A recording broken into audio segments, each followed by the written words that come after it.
Mesdames, Demoiselles et Messieurs, bonjour et bienvenue à cette édition de journal sur Sofa TV. Au sommaire, le département des collines célèbre ses fils ayant impacté le développement local. Nous vous présentons dans ce journal des têtes d'affiche. Urgence au CG1 Savalou, des élèves et enseignants en détresse appellent à l'aide face à des conditions de travail déplorables. Les raisons à découvrir dans un instant. En politique, le ministre Pauline Akounan et Dr Jean Ballot posent un acte de rassemblement à l'égard des étudiants ressortissants des collines à l'université de Parakou. Restez avec nous pour en savoir plus. À nouveau, bonjour. Comme je vous le disais dans les titres, pour les nombreuses actions impactantes de développement dans les collines, des cadres se font repérer à la loupe de l'initiative du siècle des jeunes cadres pour le développement des collines, un événement de reconnaissance pour célébrer les réels acteurs du développement. Suivez le reportage. Reconnaître le mérite des architectes du développement, c'est semer les graines de la motivation et récolter les fruits de l'engagement. C'est l'idéal qui nourrit l'initiative de distinction des cadres valeureux du département des collines, portée par le Cercle des jeunes cadres pour le développement des collines. Sous le lead de Didier Brice Ogouman, les mérites d'une douzaine d'élites ont été célébrés ce samedi 10 mai 2025 à Géco, hôtel de Dassazoumé. Pour nous, ces hauts cadres retenus sont des modèles. Mesdames et messieurs, en initiant les OBCDC, les objectifs majeurs que nous poursuivons sont entre autres rendre hommage tout en saluant les mérites de notre intelligentsia au niveau du département des collines, nous inspirer du parcours exceptionnel de nos aînés afin que nous, jeunes, leur envoyions des pas, prouver au peuple béninois et au monde entier que dans les collines, en matière de haut et de cadre, nous en avons de gigants. Profil diversifié, les lauréats contribuent à leur manière au rayonnement du département des collines. Pour ces cadres lauréats, dont une femme, cette distinction sonne comme un appel à plus d'ardeur. On ne doit pas faire fausse route, on doit continuer sur le même chemin. On doit s'améliorer, travailler beaucoup plus dur pour encore satisfaire davantage aux besoins de nos populations. Et également exhorter nos jeunes frères à beaucoup travailler et à aimer leur département. Je voudrais demander à ceux qui sont encore sur le banc ou ceux qui ont fini et qui cherchent du boulot d'être combatifs, d'être serviables et tôt ou tard vous saurez le compenser. Pour ceux qui travaillent déjà et qui sont des collaborateurs, je voudrais vous demander de considérer le travail comme votre chef. Votre chef N+1 n'est pas votre chef.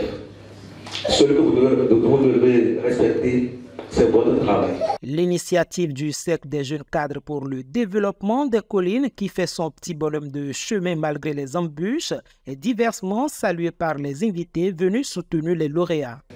Vous êtes en train de faire beaucoup de choses et vous êtes un modèle pour nos jeunes.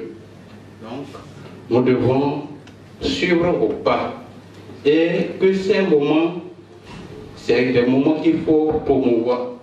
C'est des initiatives qu'il faut encourager. Pour nous sommes des fils du Dassazoumé, d'accompagner le mouvement, de soutenir ce pleinement, de soutenir notre frère pour le fait qu'il soit quand même reconnu comme étant l'un des cadres émérites dans le département.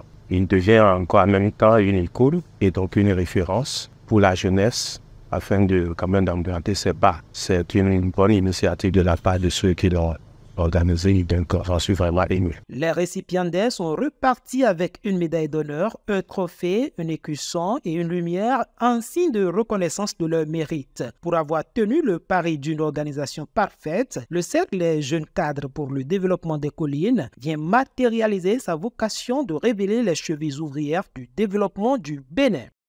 De la célébration des acteurs du développement, enchaînons avec une autre. Le 11 mai de chaque année est dédié à la commémoration du décès de l'auteur-compositeur, interprète et guitariste Robert Nesta Marley, dit Bob Marley, mort à l'âge de 36 ans. 44 ans après sa mort, Le collectif Okutazik 100% Reggae lui a rendu un vibrant hommage en organisant un concert live placé sous le signe du reggae et de la convivialité au grand plaisir du public, venu massivement savourer ce rythme dansant.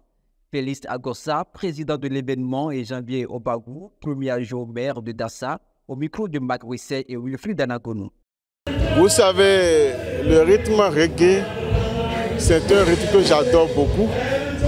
Et Bob Marley a été un philosophe qui a véhiculé des messages de conscientisation pour éveiller, pour réveiller, pour amener la jeunesse, amener l'humanité à comprendre beaucoup de choses, pour montrer l'importance de l'être humain, remonter le moral. Lorsque vous écoutez ces chansons, on se sent à l'aise. Et c'est un rythme tellement responsable.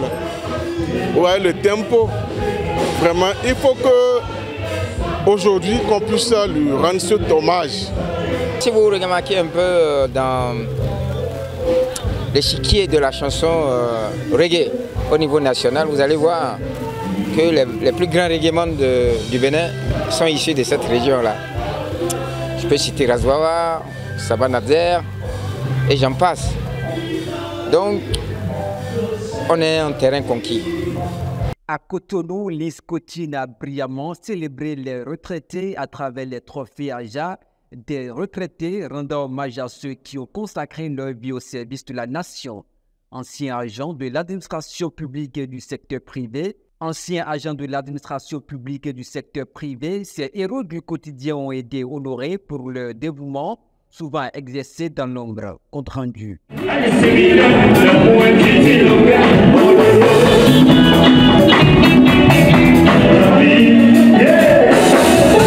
C'est dans une ambiance chaleureuse et empreinte de reconnaissance que Lise Cotine a organisé cette nouvelle édition des trophées Adja des retraités. Dans ce cadre somptueux, anciens agents de l'administration publique et du secteur privé se sont retrouvés pour être honorés après de longues années de services dévoués à la nation. Nous sommes à la deuxième édition et ma joie est immense parce que les retraités ont une fois encore aimé cet événement. Ils ont vu que c'est opportun d'organiser ce genre d'événement en leur honneur. Donc ma joie est grande et je remercie la marraine et toutes les personnes qui m'ont soutenu, mon équipe, toutes les personnes qui ont contribué à ce que la deuxième édition soit une réalité.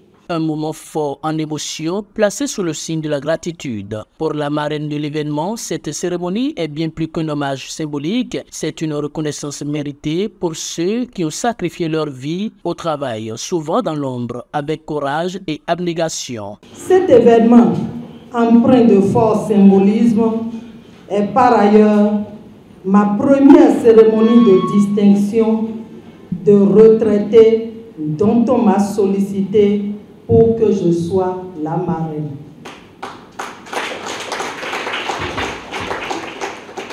Mais je suis encore plus heureuse de mettre à l'honneur ces personnes qui ont impacté dans leurs différents secteurs d'activité économique. La coach Edith Marlise Adjadong a vu juste en initiant cette présente cérémonie. Je suis très heureux d'assister à cette distinction.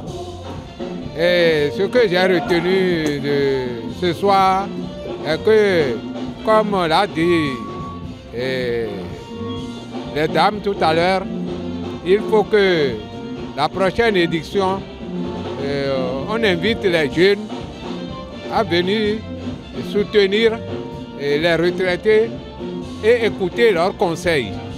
J'ai retrouvé la joie à travers le trophée Adja ce soir.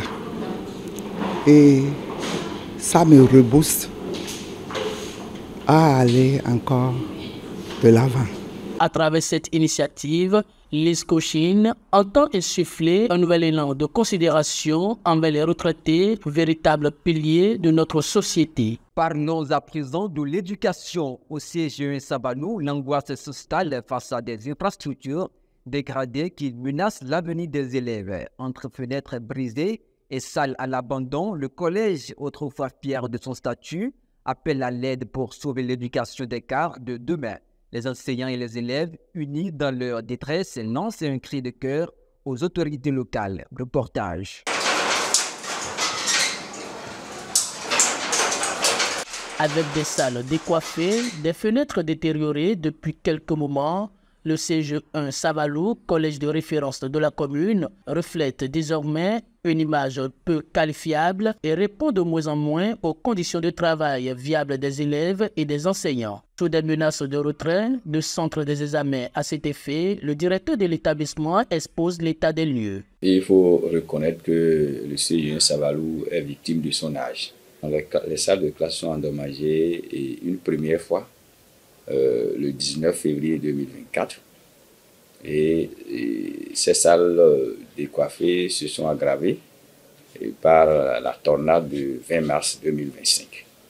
Les bâtiments sont vétustes et c'est des salles construites depuis 1970 et les tuiles sont dégradées. Et donc, ce qui fait que lorsque le vent vient, alors ces toits sont emportés. Il y a aussi le fait que les réalisations étaient mal faites. Des tôles fragiles, des tuiles qui ne répondent pas aux normes. Donc, il faut les charpentes qui sont réalisées avec des bois de teck. Et tout ça a contribué à la dégradation donc, de ces bâtiments. Nous avons perdu 12 salles. Et pour la première tornade de 2024, c'était 15. Sur fonds propres, nous avons essayé de réhabiliter 3. Et il faut reconnaître, c'est le lieu de saluer les anciens élèves qui ont réussi à nous électrifier 11 salles, ce qui nous a permis de faire les examens l'année passée. Mais cette situation s'est aggravée avec la tornade du 20 mars passé. Donc, ce qui fait que si rien n'est fait, bon, je doute fort que le CGE abrite le centre d'examen. Cet état de cause angoisse les apprenants du dit collège qui expriment leur inquiétude et les misérables conditions dont leur quotidien scolaire a pour battage. Les conditions dans lesquelles nous travaillons, je vais dire, les travaux évoluent, mais pas vraiment. Et parce que, comme vous pouvez le constater, certaines classes sont massacrées par le vent. Je pense que nous sommes en période de la pluie. Si la pluie commence, on n'arrive pas à saisir notre attention afin de bien suivre le cours en raison de l'eau qui coule un peu partout dans la classe. Nous travaillons dans les conditions vraiment stressantes parce que parfois quand on est au cours maintenant, la pluie commence et quand la pluie commence, on est obligé de rentrer à la maison. Ouais. On est obligé de rentrer à la maison parce que vous voyez, les salles de classe sont détoilées et puis les fenêtres, vous voyez, il n'y a plus. Donc on demande des actions, quoi. Sinon, vraiment, ça ne peut plus aller comme ça. Ces temps-ci, nous travaillons dans des classes décoiffées dans notre collège par la pluie et ça nous fait très peur, ça nous fait beaucoup peur. Parce que vous-même, comme vous le constatez déjà, nous ne pouvions pas faire de cours dans les classes décoiffées par la pluie. Par exemple, les bois qui ont servi à la construction des salles peuvent tomber sur des élèves et ça peut nous créer aussi des ennuis. Ils ont par ailleurs, le directeur et les élèves, lancé un appel à l'aide à l'endroit des cadres locaux et aux bonnes volontés. Nous souhaiтерons une contribution urgente de la part de nos autorités un peu partout et surtout les anciens élèves qui sont aujourd'hui des grands cadres, qu'ils viennent nous soutenir afin que cela soit réglé avant que le jour de l'examen ne vienne. Ce que moi je souhaite à leur niveau, c'est qu'ils se mettent ensemble pour conjuguer les efforts afin de nous permettre de dérouler normalement les cours et donner l'image, la vraie image du CG1 qu'on lui reconnaît il y a longtemps. L'éducation d'aujourd'hui étant la relève de demain, il urge de répondre aux cris de détresse de ses élèves et enseignants. À Parakou, la jeunesse des collines à l'université de Parakou s'engage pour le développement local.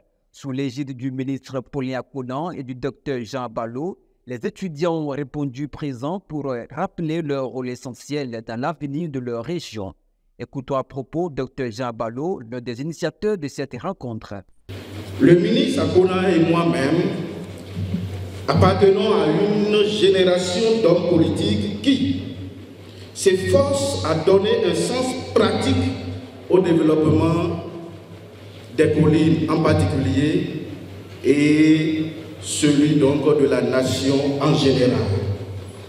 Je suis très heureux également de constater qu'autant que vous êtes, vous représentez une génération d'étudiantes et d'étudiants pour qui le développement n'est pas un slogan, mais des axes qui chaque fois doivent induire la transformation qualitative et durable de notre département, les collines. Il n'y a pas de développement sans la politique. Il n'y a pas de développement sans la politique. La bonne politique, s'il vous plaît. Et c'est le jour où je l'ai compris moi-même que j'ai pris la décision de m'engager politiquement et surtout m'engager utilement. Car ce qui est profitable et bénéfique pour la communauté, ce n'est pas s'engager politiquement, mais utilement. C'est s'engager dans la foi, avec le discernement pour soutenir des choix politiques qui favorisent le progrès, la construction et non la destruction. En tant que jeunes, étudiantes et étudiants, pour notre communauté, vous êtes une force pour la construction des différentes communes du département des collines. Au plan social, la ministre du Commerce, Shadia Ali-Maktoum, a souvent apporté des précisions ce jeudi sur la nouvelle réforme concernant la distribution du gaz domestique. En effet, les deux nouvelles bouteilles de gaz sont celles de 1,5 kg vendues à 1 000 francs et celles de 3 kg vendues à 2 000 francs. Les bouteilles de 6 kg seront commercialisées à 4 500 francs. Par ailleurs, elle a notifié que le Bénin consomme en général 25 000 tonnes de gaz domestique chaque année. Top est fait pour cette édition de journal. Rappelez-vous, le monde change à chaque instant. Restez curieux et informés. C'est avec cette citation que nous vous disons bonsoir.